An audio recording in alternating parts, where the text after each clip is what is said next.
기아 K8의 하이브리드 차량의 하체 모습까지 살펴볼 수 있었습니다. 기존 가솔린 차량과 동일한 형태의 머플러 디자인이었지만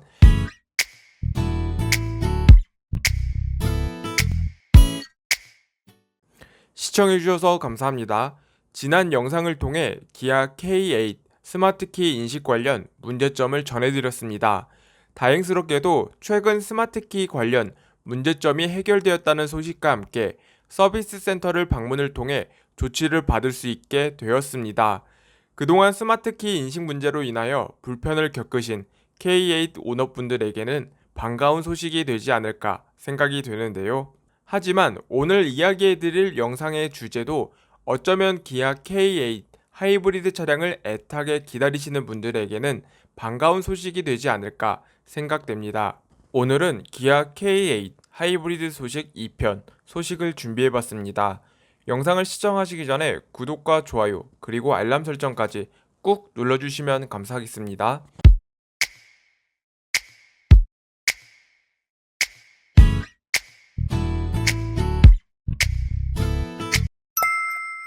보다 많은 K7 관련 소식은 K7 킹클럽을 통해 확인하실 수 있습니다.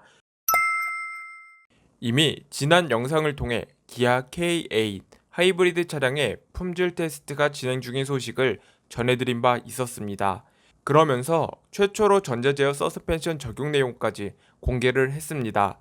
지속적인 모니터 관찰을 통해 확인해 본 바 최근까지도 기아 K8 하이브리드 차량의 품질 테스트는 진행 중인 것으로 확인되었습니다. 이제는 슬슬 하이브리드 차량 출시 정보가 속 시원하게 공개를 해줬으면 좋겠지만 현재로서는 이전 영상에서 공개한 하이브리드 차량의 전자제어 서스펜션 관련 리어 서스펜션 감쇄력 조절을 위한 장치인 ECS가 적용된 사실을 알려드린 바 있었습니다. 혹시나 믿지 못하시는 분들이 계실 것 같아 이번에는 프론트 서스펜션에도 동일하게 감쇄력 조절을 위한 ECS가 적용된 모습을 살펴볼 수 있었습니다. 그리고 기아 K8의 하이브리드 차량의 하체 모습까지 살펴볼 수 있었습니다. 기존 가솔린 차량과 동일한 형태의 머플러 디자인이었지만 배기 라인은 조금 다른 점을 느꼈으며 사륜구동 시스템 적용 유무에 대해서도 살펴볼 수 있었는데요. 이와 관련해서는 잠시 뒤에 이야기하도록 하겠습니다. 한편 최근 예정된 생산 일정에 맞게 4월 중순부터 생산이 진행이 된 3.5 LPI 모델이 출고가 되고 있습니다. 그렇다면 도대체 기아 K8의 하이브리드는 도대체 언제쯤 나올까요? 최근 불거지고 있는 반도체 수급 문제로 인하여 차량을 한참 뒤에서야 받을 수 있지 않을까 하는 우려감과 실망감은 높아지고 있습니다. 이렇다한 소식 없이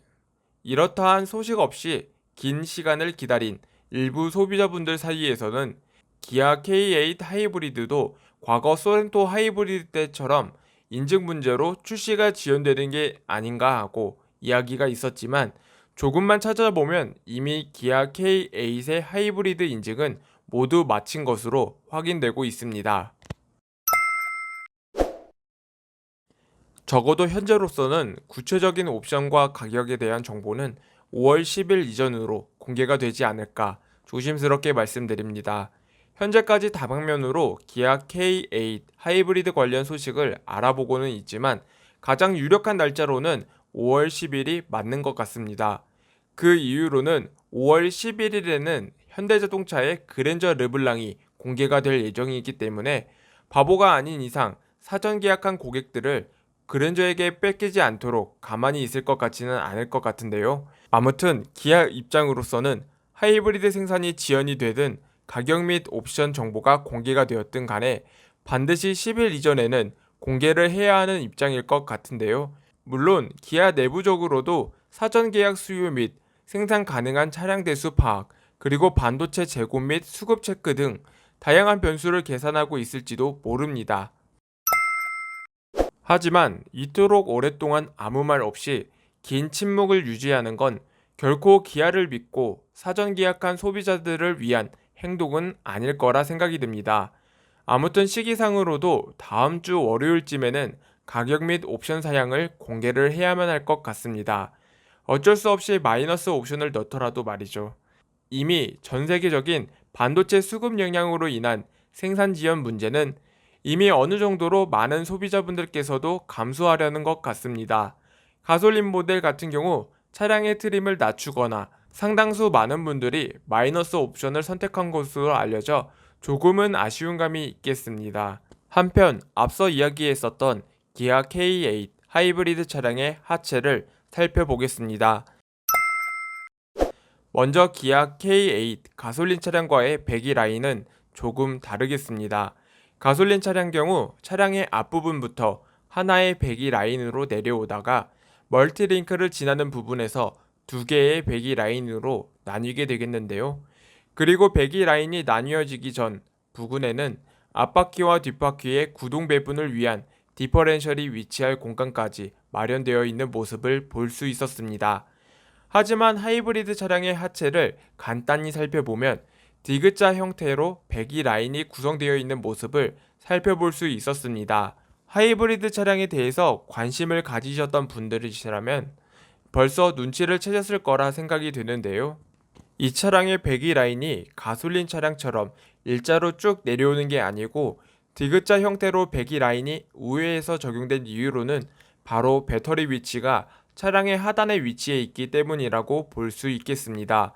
이처럼 배터리 위치가 차량 하부에 위치한 것에 따른 장점과 단점에 대해서 이야기를 해보자면, 먼저 배터리 위치가 다른 곳에 위치하게 될 경우 무게중심이 이동하는 경우가 발생이 되며, 차량 하부에 위치함으로써 무게중심 또한 차량 하부로 집중되기 때문에 차량 설계 단계 때부터 유용한 위치라고 볼 수 있겠습니다. 다만 배터리 위치가 차량 하부에 있기 때문에 직접적인 충격의 발생에 따른 문제가 발생이 될 수 있는 가능성 또한 배제할 수 없다는 점입니다. 더군다나 K8의 차체가 상당히 낮기 때문에 이 부분에 있어서 더욱 신경 써야 하지 않을까 생각됩니다.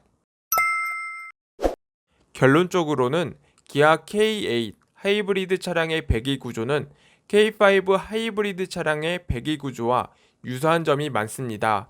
아무래도 동일한 파워트레인을 사용하는 만큼 나중에는 K5 하이브리드 차량에서도 K8 하이브리드 차량처럼 순정으로 튜닝할 수 있을지도 모르겠습니다. 오늘 준비한 소식은 여기까지입니다. 많은 분들에게 도움이 되셨으면 좋겠습니다. 다음에도 보다 유익한 자동차 소식들로 찾아뵙겠습니다.